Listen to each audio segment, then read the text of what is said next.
Amados irmãos, graça e paz. Eu gostaria que você abrisse a sua Bíblia no Evangelho de Lucas, no capítulo 4.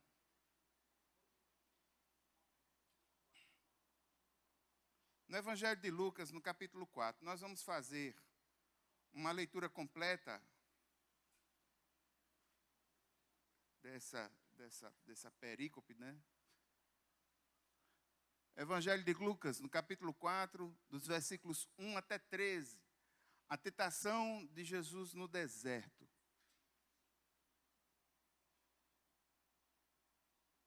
Evangelho de Lucas, no capítulo 4, dos versículos 1 até 13.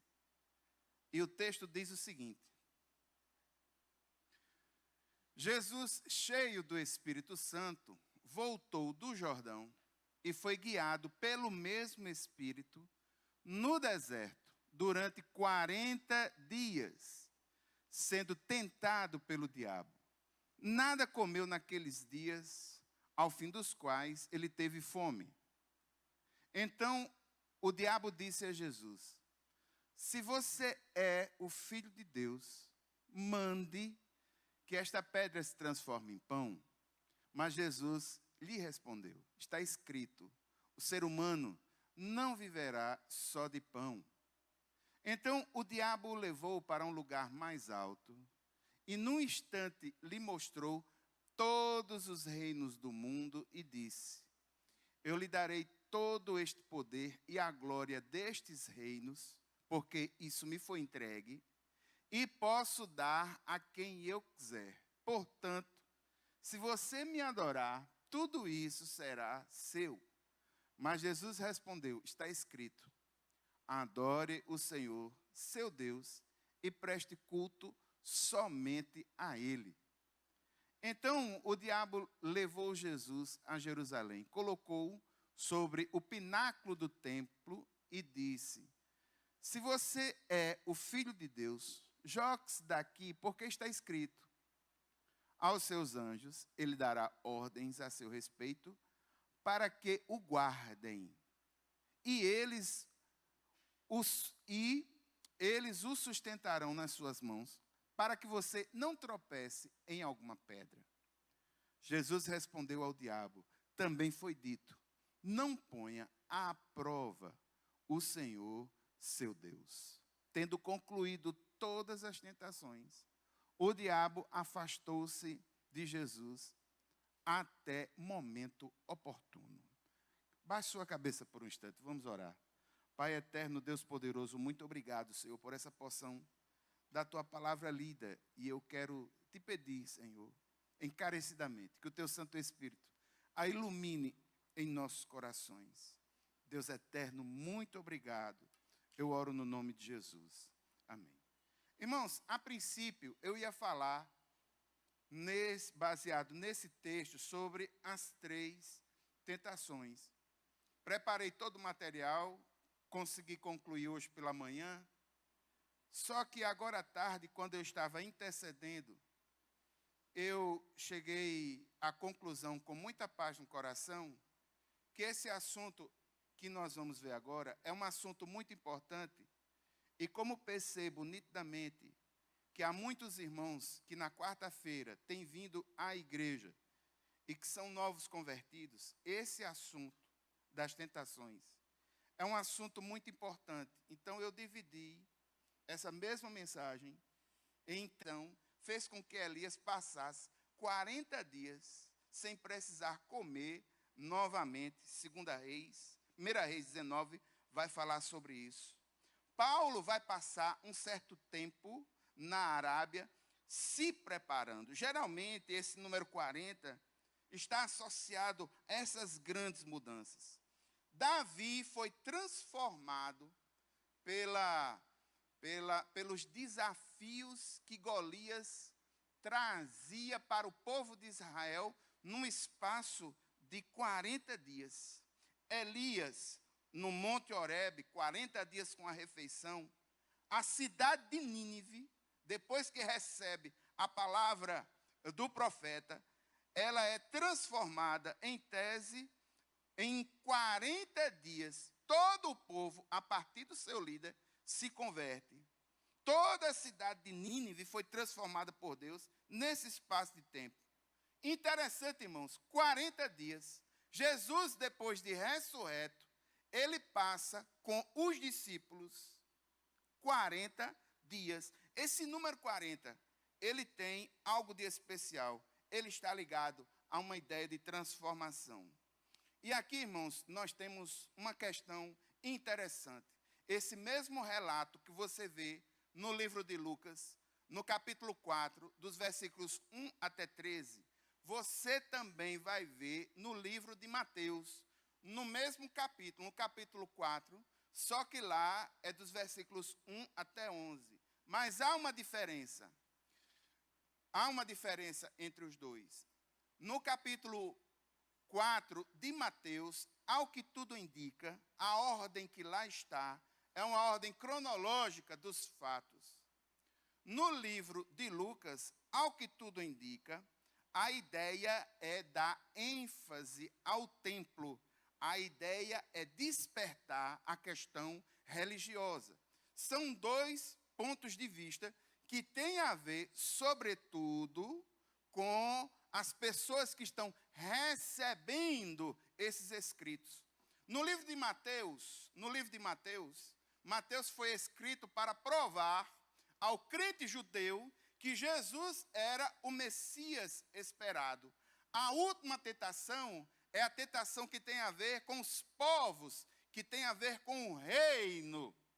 Então, para fazer a ideia do ápice em sendo o reino de Deus, o livro de Mateus pega a segunda tentação, joga para o final.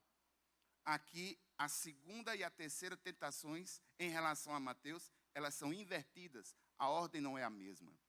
Já no livro de Lucas, a ideia é mostrar a questão do relacionamento entre Jesus e Deus, a intimidade da vida de oração e a importância das questões religiosas. Aí o que é que ele faz? Aquilo que em Mateus está como sendo a segunda tentação, ele joga como sendo a terceira, e a terceira vem para a segunda. Há essa diferença. A diferença de que aqui Lucas mostra que Jesus vai a um deserto, do deserto para uma montanha, e da montanha para Jerusalém, para a cidade santa. É esse o realçado que Lucas quer dar à vida de Jesus e, por esse realce, nos ensinar grandes verdades espirituais. Isso se ocorre aqui, irmãos. Veja, uma linha verde, limpinha ali, que é o Rio Jordão, ligando ali Mar da Galileia ao Mar Morto, está ali o Rio Jordão. Jesus é batizado ali e ele vai para o deserto. Qual deserto? O deserto da Judeia, que é o deserto logo ao sul. Muito provavelmente, ali próximo do Mar Morto, ele vai passar um grande momento aí, sendo tentado. O deserto é um lugar de tentação, o deserto é um lugar de solidão, o deserto é um lugar de prova. Mas há uma função nisso. Através de Jesus, nós temos os elementos fundamentais, os ensinos fundamentais, para que nós possamos vencer o maligno quando estivermos sobre tentação, sobre momentos difíceis em nossa vida. Gostaria que você abrisse a sua Bíblia, ainda no livro de Hebreus, no capítulo 4, os versículos 15 e 16. Hebreus, no capítulo 4, os versículos 15 e 16.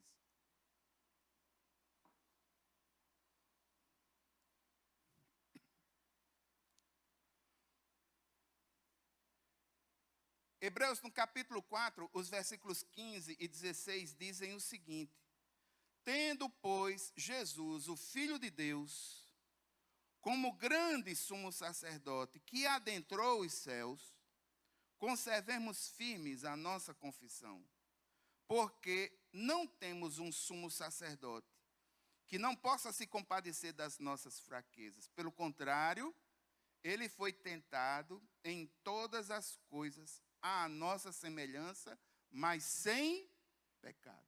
Então, através das tentações de Jesus e ele as enfrenta sem pecado, porque essa era a sua condição, mas isso não retira dele o fato de que ele foi atacado pelo mal. Não tem como retirar isso. Não tem como. Ele, como sumo sacerdote, dá as condições para que nós possamos com ele aprender. E aqui, irmãos, de forma prática, eu gostaria de fazer uma distinção pequena e necessária entre tentação e provação. Tentação e provação são duas coisas diferentes que acontecem na vida do crente e que traz dor, desconforto, desequilíbrio e o faz estar ou andar em crises. Aqui nós vamos ver crises que são formadas pelo tentador e pela sugestão que o tentador dá no sentido de desviar aquele que crê do caminho do Senhor e da ligação que o Senhor tem com este que crê, né? Dessa intimidade. A provação, irmãos, ela vem de Deus, e Deus prova a nossa fé.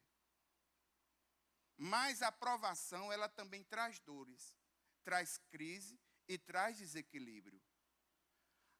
A tentação vem do maligno, e o objetivo do tentador é destruir, obstacular o relacionamento do crente com Deus. O objetivo a origem da provação, ela é divina. E o objetivo da provação é provar a fé daquele que crê, para que, como o ouro é provado pelo fogo, assim vai dizer Pedro, a fé daquele que crê é provada pelo fogo da provação, onde as impurezas saem, e a fé daquele que crê fica mais pura em Deus.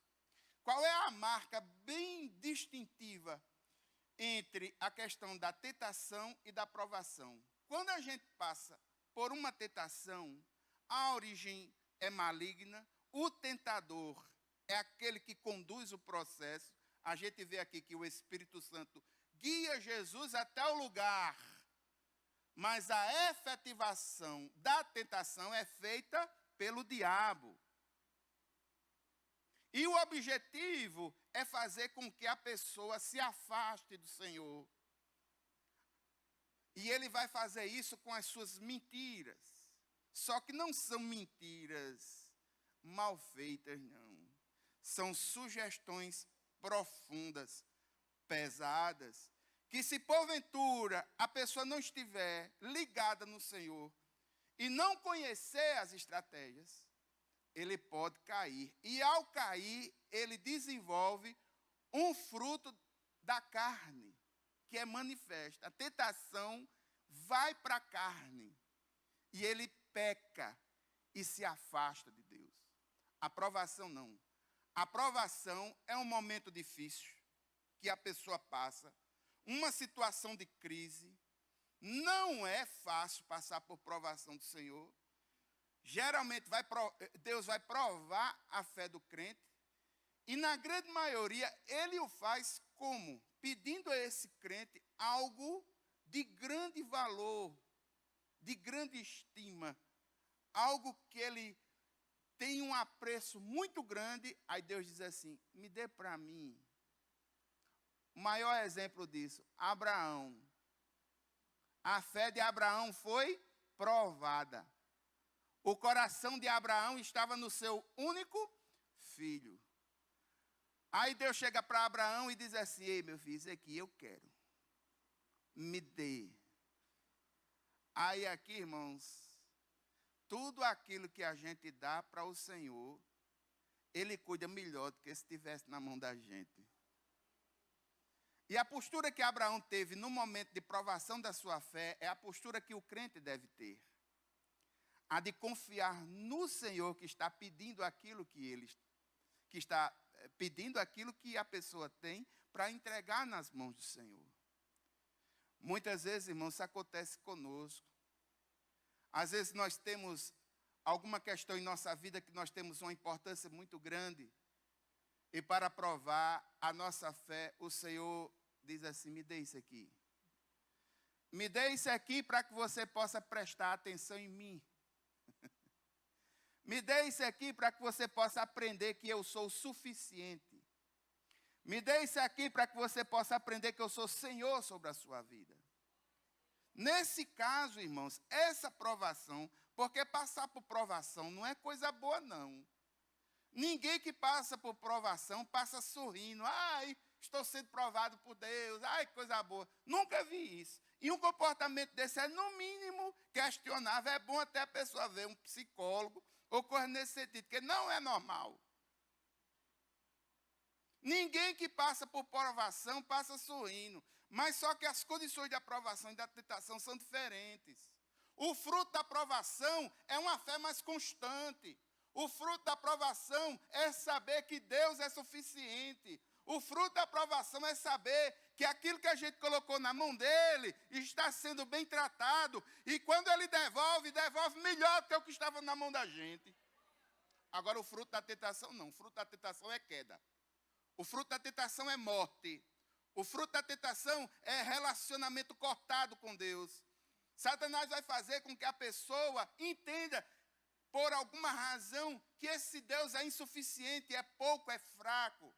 Pelas sugestões que ele vai dando, construindo perguntas profundas. O pastor Hernandes Dias Lopes, em seu comentário, ele foi muito feliz, inclusive, por nos mostrar, irmãos, que Jesus é guiado pelo Espírito Santo. Deixa eu voltar ao texto aqui. Para o deserto, o lugar aonde ele vai ser tentado. Não é uma coisa acidental. Não é uma coisa que ele vinha vivendo a sua vida e agora aconteceu. Como se não tivesse, como se fosse solto. Não. Está na agenda do Senhor. Ele vai cumprir. O Espírito Santo conduz ele ao deserto, como se o próprio Cristo estivesse indo ao encontro do teste e do testador. Porque quem vai testar é Satanás. Jesus está indo praticamente ao encontro das portas do inferno. Ele vai enfrentar o maligno na sua pessoa representativa. Satanás não landou nenhum oficial secundário, não. Foi ele mesmo que foi lá. Jesus está atacando o dono da casa, como diz Marcos, no capítulo 3. Satanás vai ser perturbado no seu covil e Satanás vai reagir. Só que na reação dele, ele será derrotado. Jesus vai dar lapada em Satanás no deserto, coisa que Adão não conseguiu fazer no paraíso. Primeira lapada, primeira tentação, o texto diz o seguinte: então o diabo disse a Jesus: se você é o Filho de Deus, mande que esta pedra se transforme em pão. Mas Jesus lhe respondeu: está escrito, o ser humano não viverá só de pão. Aí lá no texto de Mateus há o complemento: mas de toda a boca que vem, toda a palavra que vem. Aí há uma intenção nesse sentido. A ideia é a pessoa lembrar o texto de forma clara. Essa é a primeira tentação. A tentação se dá por uma necessidade física, palpável, real, lícita. Depois de 40 dias, Jesus está com fome. O que é tentação? O próprio dicionário de teologia diz que tentação é o ato de induzir ao pecado, a condição de ser induzido ao pecado. Há um tentador. Quem é o tentador? É aquele que induz ao pecado. O tentador é Satanás, é o diabo. E aqui, irmãos, Satanás induz a pessoa de forma direta, como, por exemplo, no livro de Gênesis, no capítulo 3, na pessoa da serpente maligna, ele abre um diálogo com Eva, e naquele diálogo, que se estende até Adão, cheio de sugestões, através de perguntas muito sutis. E o fim daquela conversa foi a derrota da humanidade partindo do primeiro Adão. Aqui no segundo Adão, irmãos, a gente vê Jesus vencendo neste diálogo. E ele vence nesse diálogo de forma poderosa. Não é um diálogo qualquer. É um diálogo sugestivo e que mexe com a pessoa, em virtude, inclusive, da capacidade observadora que Satanás tem em relação àquele que vai ser tentado. Entenda, Satanás não é onisciente. Ele trata as coisas pela observação. Ele observa, ele dá a sua, observa, vê o que é que acontece e a partir daí vai tomando outras decisões. Olhe para o Antigo Testamento, a vida de Jó. Livro de Jó, no capítulo 1, lembre-se. Lá diz que Jó era um homem reto, íntegro, temente a Deus, que se afasta do mal. Sugestão de Satanás, por não conhecer Jó interiormente. Mas também, tudo que ele faz, o Senhor abençoa. Jó nunca vai ser contra o Senhor nessas circunstâncias. Isso é fruto de uma observação. Isso é fruto de uma observação. Aí Deus diz, vá, pode ir, mexa. No capítulo 1, de uma tirada só, Jó perde sua autoridade, perde sua família, seus filhos, seus bens. Final do capítulo 1, qual é a resposta de Jó? Nu vim para essa terra, nu sairei dela. O Senhor deu, o Senhor tomou. Louvado seja o nome do Senhor. Bola na trave, Satanás não acertou. No capítulo 2, mais uma tentativa e erro, porque ele não é onisciente, mas ele é um grande observador. E qual foi a observação? Simples. Deus começa, de forma irônica, na língua original, você não viu meu servo Jó, homem reto, íntegro, fiel, temente a Deus, se afasta do mal. Aí Satanás, mas também pele por pele. O que é que isso quer dizer? Quem sofreu foi a pele dos outros, não foi a dele, não foi ele que morreu, ele não passou por nada nele, ele só fez perder as coisas, ele ainda tem saúde. E há quem diga, quem tem saúde tem? Então, pele por pele. Aí, meu irmão, Deus coloca mais o limite. Pode ir, vá. Pode ir, vá. Aí Satanás ataca ele com chagas. Irmãos, as chagas que Satanás atacou Jó foram tão grandes que a gente vê um descritivo disso, não é só no capítulo 2, não. Para você entender a condição física, você tem que ler o 2, o 7, o 11, o 13 e o 17. Para você ter uma ideia das condições físicas, espirituais e emocionais de Jó. Ele estava num quadro terrível. E no próprio capítulo 2, depois que a saúde de Jó é atacada, e ele está ali numa beirinha em relação à morte, pode ver no capítulo 2 que o próprio Jó vai dizer, aquilo que eu temia aconteceu. A bola bateu na trave, agora mais para dentro. Mas ainda é tentativa e erro. Agora, irmãos, louvado seja o nome do Senhor, que nós temos um Deus que é onisciente.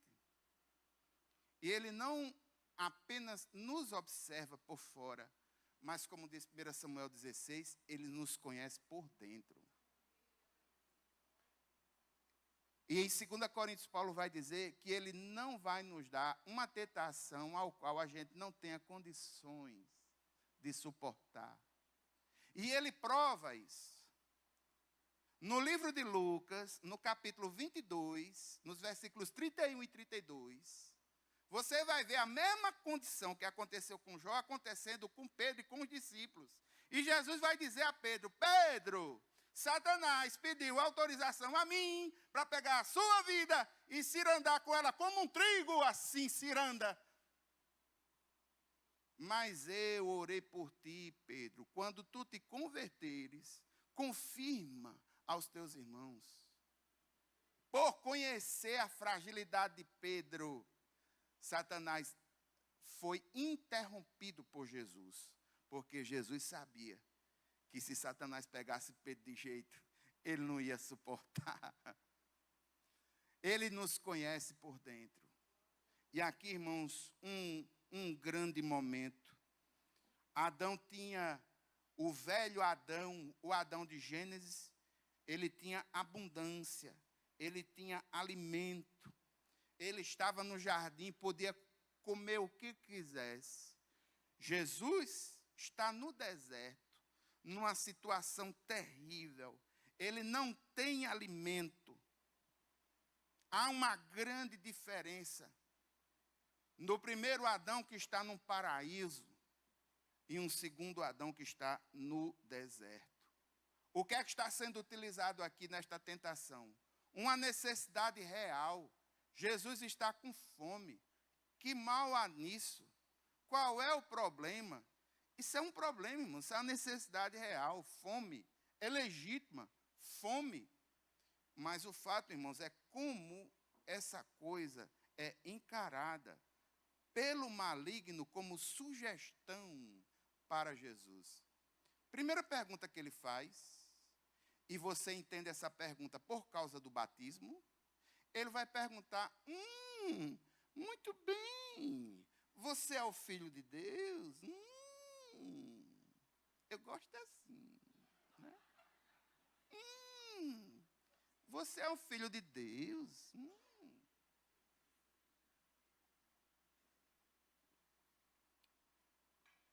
Se você é o Filho de Deus, transforme essa pedra em pão. Se tu és o Filho de Deus, se tu és o Filho de Deus. A primeira coisa que o maligno tenta é colocar dúvida no relacionamento entre ele e o Pai. Percebe? Ele não vai fazer isso uma vez só, não. No relato de Lucas, ele vai fazer no começo e vai tentar fazer no final. A mesma pergunta. Se tu és o Filho de Deus, aí ele vai sugerir uma coisa. Por quê? Porque no livro de Gênesis mostra que o pai, quando ele vai criar algo, ele cria do nada. Há um verbo no texto em Gênesis que é utilizado para criar, que aquele verbo só quem pode utilizar é o Deus Todo-Poderoso, que cria as coisas a partir do nada. Bem, se você é filho de Deus, eu não vou pedir nem igual ao Pai, criar a partir do nada. Eu vou pedir só que você transforme a natureza só disso aqui. Irmãos, esse grande milagre de transformação de natureza, Jesus não vai fazer aqui, nesse momento triste, enfrentando esse derrotado. Esse movimento de modificação de natureza, Jesus vai fazer num momento alegre, nas bodas de Caná da Galileia, onde ele vai modificar a natureza da água dos potes que eram destinados à purificação dos judeus, aproximadamente 480 litros de água, ele vai transformar em vinho, em suco de uva puríssimo para uma festa de casamento. Aí ele prova que ele tem condições de mudar. Ele não vai fazer isso por sugestão de Satanás, não. Satanás é quem está sugerindo menos, está pedindo por baixo. Mas há uma pergunta sutil que acompanha isso. Sabe qual é a pergunta? Você é o Filho de Deus? Faça pelo menos essa pedra. Está com fome? E Filho de Deus tem fome? Você é filho de Deus, está com fome? Muda essa pedra, transforma ela para pão. Para que tanto poder se você não usa? A sugestão é essa. Para que tanto poder se isso não é utilizado aí? Aí Jesus responde.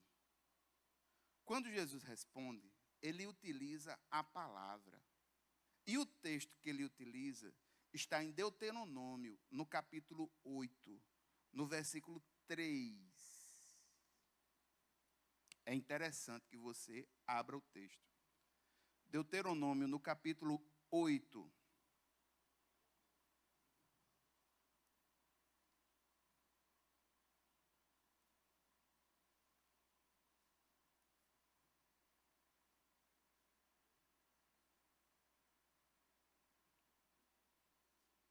O contexto é o contexto da saída do povo da terra do Egito. Olha a realidade.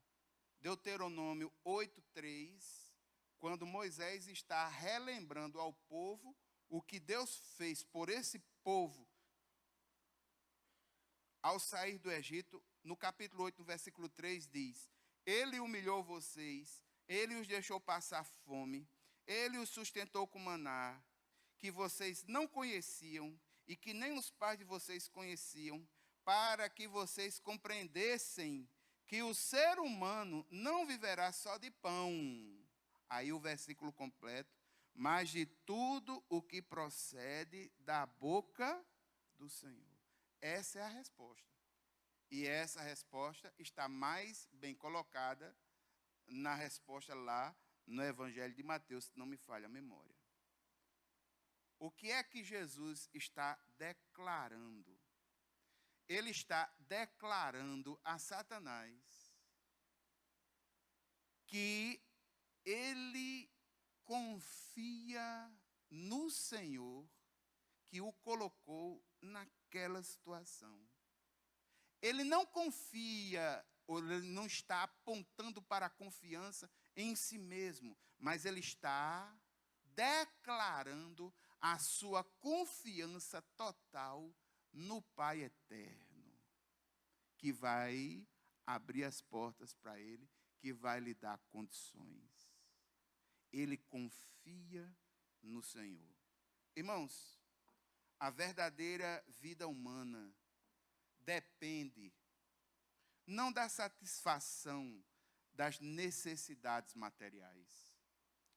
A verdadeira vida humana depende da obediência à vontade de Deus. Essa é a grande resposta.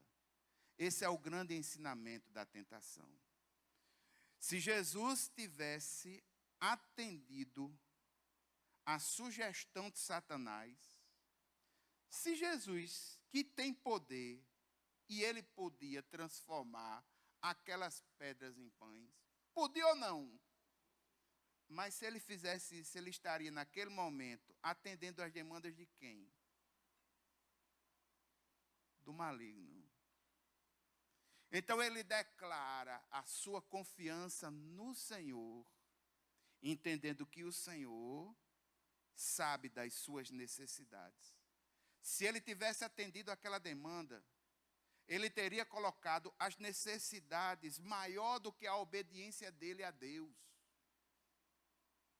E aqui ele está provando a Satanás que ele é um filho obediente do Pai e que ele tem maior confiança nele. Se o meu Pai me colocou aqui, eu confio nele. Ele sabe o que é melhor para mim. Irmãos, necessidades. Tentações que vêm por necessidades. Quais são as grandes lições que eu gostaria de ressaltar na primeira tentação, aplicáveis a nós hoje? Irmãos, nós não estamos livres disso. Quantas e quantas vezes nas nossas vidas nós passamos por dificuldades e temos necessidades reais? Quantos e quantos de nós, na sua vida, talvez não tenha tido um momento de dificuldade e teve uma necessidade real como a questão de fome, por exemplo. Eu espero que você não tenha passado, mas eu conheço pessoas que a condição de vida era tão ruim, tão difícil, tão complexo, que quando tinha um ovo para assar, que quebrava o ovo na frigideira, na cabeça, era uma criança, esticava o ovo o máximo possível dentro da frigideira para ver se ele ficava maior. Você pode estar rindo, a situação é aparentemente cômica, mas é uma realidade, pessoas que passam por isso. É uma necessidade, irmãos. Tem gente que passa por necessidades materiais, necessidades financeiras, são necessidades mesmo. Pessoas que não têm o que comer, crentes que não têm o que comer em casa, às vezes está passando por uma dificuldade, por algum desequilíbrio econômico, e o camarada sabe no seu coração que Deus é Deus todo provedor, mas que naquele momento está passando por uma dificuldade. Irmãos, quando a gente faz consultoria em empresas, geralmente alguns cargos, eles eram mais bem pagos no plano de cargos e salários para evitar que a pessoa sofresse a tentação de roubar. Um exemplo, eu já dei consultorias a empresas onde eu tive que sugerir que o camarada pagasse um pouquinho melhor a 3 funcionários fundamentais da empresa. O cara da tesouraria, o contas a pagar e o contas a receber. Por quê, irmãos? Porque se esses profissionais eles forem mal pagos, se eles passarem por dificuldade, a tentação dele utilizar o dinheiro da empresa para fins próprios e maquiar alguma coisa, é real. As pessoas em desespero fazem coisas inimagináveis. Irmãos, eu já vi testemunhos de pessoas que tiveram um encontro com Jesus, que no momento de desespero, por falta de saúde em casa, foram visitar mães de santo em umbandas. Sim, senhor. O desespero foi tão grande e ela não acreditava mais que ela retornou à vida onde as respostas eram rápidas. Eu vi esse testemunho. Desespero por causa da falta. Necessidades, coisas que realmente acontecem. Imperfeições, incapacidades. Nos momentos de dificuldade, irmãos, aqui e ali surge um que parece que enviado do maligno faz aquela pergunta: onde está o teu Deus? É muito parecida a situação. Cadê o teu Deus? Tu não disse que teu Deus é um Deus provedor? Jeová Rafa, meu Senhor, que tira toda dor. E o cara com depressão. Como é isso? Como funciona? Meu irmão, a resposta continua sendo a mesma. Nem só de pão, nem só dessas coisas, nem só dessas necessidades vive o homem, mas de toda palavra que sai da boca do Senhor. E é nesse Senhor e nessa palavra que nós devemos confiar. Irmãos, o que eu falei é fácil de entender, mas não é fácil de viver.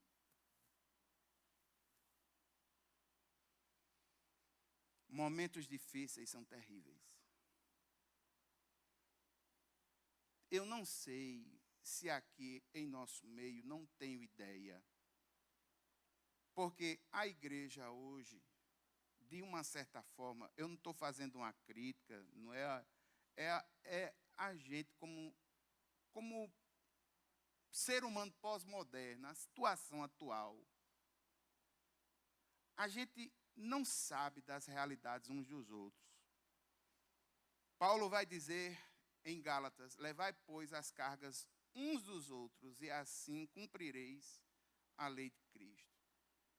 Muitas vezes a gente não sabe, mas às vezes entra dentro dessa igreja uma pessoa passando por uma situação difícil, uma necessidade financeira, ou física, ou emocional, ou de saúde em casa, e ele entra e canta, e sorri, e levanta a mão, e participa, mas não abre o seu coração.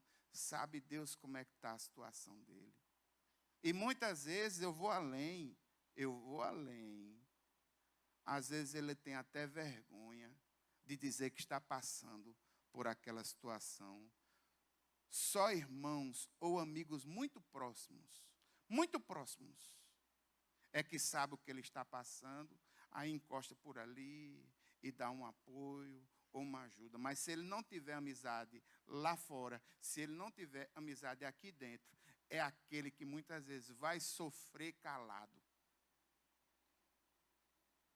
Irmãos, às vezes, existem mulheres que estão passando por momentos difíceis, sendo agredidas em algum tipo de agressão intrafamiliar, mas ainda quer pousar como se tudo tivesse bem. Entra em lugares como esse aqui, de bico calado, e sai de bico calado por causa da vergonha. O que é que os irmãos vão dizer? O que é que a igreja vai dizer? O que é que as pessoas vão pensar? Meu irmão, em nome de Jesus, entenda. Essa barreira de vergonha, muitas vezes ela é construída pelo próprio maligno, porque ele quer ver você isolado, ele quer ver você só, porque se você estiver sozinho, passando por essas dificuldades, você está vulnerável. Mas qual é a condição do deserto? Não é a solidão? Jesus começa o deserto aí, meu irmão, ele começa só. Depois Satanás vai levar ele para um monte. E depois vai levar ele para o templo. Mas agora, no deserto, ele está só. E deserto é coisa ruim. Quando o calor vem é muito quente. E quando o frio vem é frio demais. Deserto não tem abundância de nada. Deserto é lugar de choro e dor. E Satanás quer que você fique lá. E se você ficar sozinho, melhor ainda, porque você vai sucumbir. Agora Jesus não. Jesus, além de nos conhecer,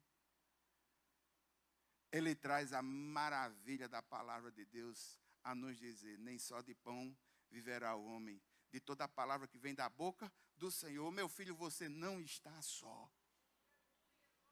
Não tema, você não está só. É temporário. Vai passar, mas dói. Passar por momentos difíceis, dói. Dificuldades financeiras, porta de trabalho, batendo para um lado e para o outro, só porta fechada, a pessoa super qualificada, mas não consegue uma brecha, dói. E a desesperança vai diminuindo e a pessoa vai se acabando. Em nome de Jesus, entenda. Em Cristo você não está só. Nós não podemos ter uma profundidade de relacionamento Porque a igreja é muita gente. E a tendência onde há muita gente é os relacionamentos serem superficiais. As igrejas menores, né? Cada um conhece o que acontece, porque é uma dinâmica da própria igreja. Nas igrejas maiores a gente já não tem tanto essa questão. Mas há um Deus que conhece a mim e a você.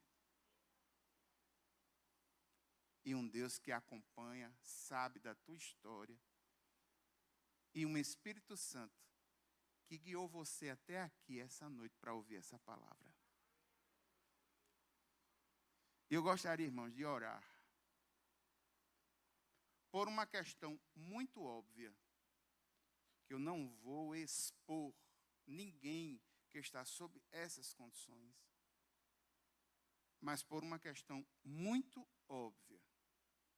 Se você se identificou com essas necessidades, se identificou com essas mensagens, se identificou com essa realidade, e você está pensando assim, pastor, eu tenho uma necessidade em minha vida,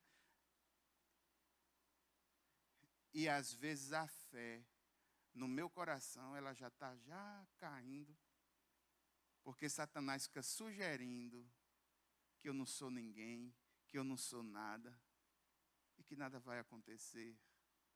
Se você veio sob essas condições, ore comigo nesse momento, e eu peço à igreja que ore também, porque esse momento é um momento muito difícil. Curve sua cabeça por um instante, vamos orar. Pai eterno, Deus poderoso, obrigado, Senhor. Grandes e maravilhosas são as tuas obras, Deus. E eu quero te pedir, Pai, no nome de Jesus, que o Senhor estenda as tuas mãos poderosas para aquele que nessa noite foi tocado nessa tentação, está passando por algum tipo de dificuldade física ou financeira, e a esperança já está começando a ir embora, e o maligno está começando a falar mais alto, e a fé está começando a murchar. Deus eterno, Pai poderoso, eu quero te pedir, Deus, no nome de Jesus, que essas demandas do maligno que estão sendo ouvidas pelos teus filhos, que caiam por terra agora. Meu Pai eterno e santo, eu quero te pedir, Deus, no nome de Jesus, que o Senhor possa abençoar, abrindo uma porta para esta necessidade tão latente. Abre, Senhor, uma porta, que ela possa perceber, meu Deus, que ela não está só, que o Senhor está com ela. E eu quero te pedir, Deus, que já nesta noite, pelo teu Santo Espírito, o Senhor conceda ao seu coração paz e confiança, e toda sorte de temores, medos e vergonhas que caiam por terra no nome de Jesus. Meu Pai, eu quero me unir, Senhor, sobretudo àqueles irmãos que estão sofrendo no enfrentamento de doenças difíceis. E a necessidade é uma necessidade de saúde. E que muitas vezes ouve a palavra de que Deus é um Deus que cura. Meu Deus, meu Pai, como é difícil esse paradoxo. Porque às vezes no dia a dia da vida não consegue enxergar isso. Eu quero te pedir, Deus, no nome de Jesus, que eles possam enxergar a tua misericórdia e a tua bondade a cada dia. E que de fato o Senhor se revele com poder, execute a tua vontade, e em sendo da tua vontade, Pai, que haja cura para o nome de Jesus. Meu Deus, meu Pai, eu quero te pedir, Senhor, aqui neste lugar, por aqueles irmãos que por alguma razão chegaram com seu coração doendo, porque alguma necessidade não está sendo suprida, seja de segurança, de relacionamento em casa. Meu Pai, que eles possam perceber que não estão sozinhos nesse deserto, que o Senhor está com eles, que toda a barreira da vergonha caia por terra, e que o maligno seja envergonhado. Pai, nós oramos no nome de Jesus. A igreja diz, amém. Irmãos, vocês entenderam que, por razões óbvias, eu não vou ter condição de falar das 3 tentações numa quarta-feira só. Eu só tive condição de falar em uma. Necessidades físicas. Uma grande brecha, uma grande cilada, que muitas vezes o maligno tenta utilizá-la contra nós para nos afastar de Deus. Afetando o relacionamento. Se tu és o Filho de Deus, lembre-se disso. E afetando a ideia de um Deus provedor sobre nós e nos trazendo a ideia de que nós estamos sozinhos. Nós não estamos sozinhos. Nós não estamos sozinhos. Nós não estamos sozinhos. Eu gostaria, irmãos, de dizer também, se você tem tido alguma dificuldade, está precisando de alguma ajuda, entenda que igreja é família, mas que às vezes a gente precisa ter informação. A gente precisa saber. Não tem como a gente saber se não houver, se não falar, se não chegar. Não vai ter como a gente ajudar, como igreja, a chegar junto. E a gente sabe, irmão, não é brincadeira não. Eu não sei vocês, mas eu já fiz feira em que eu ganhava o quento. E agora é 1 por 3 e 2 por 5. O tempo está difícil. A situação está complicada.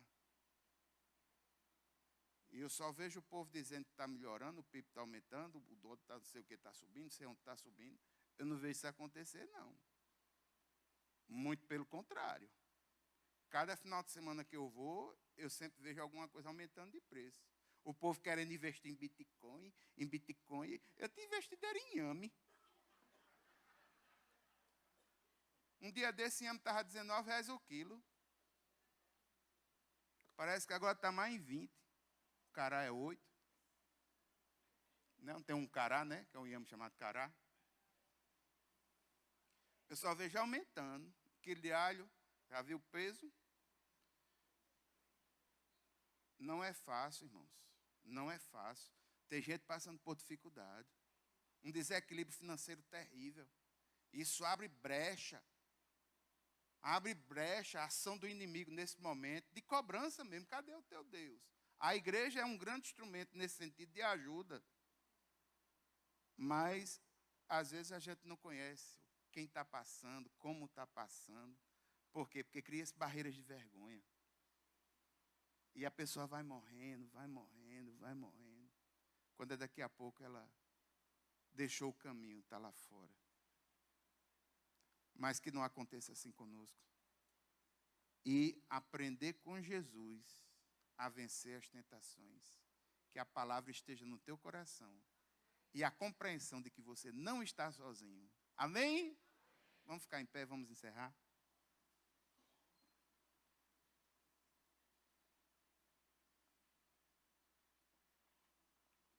Meu Deus, meu Pai, muito obrigado, Senhor.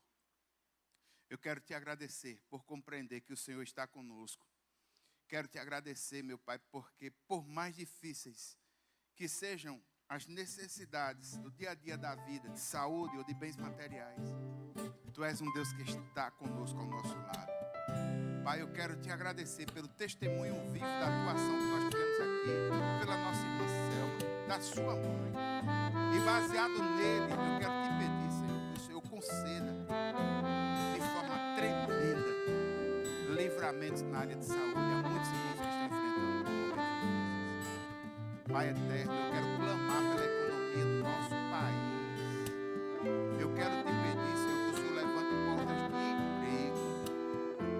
Sobretudo a irmãos que estão parados. Meu Deus, meu Pai, eu quero te pedir, Senhor, que o Senhor traga um desenvolvimento da economia e esse desenvolvimento seja perceptível, de fato, na mesa das pessoas. Deus eterno, muito obrigado. Eu oro no nome de Jesus. Amém. A graça, a capacitação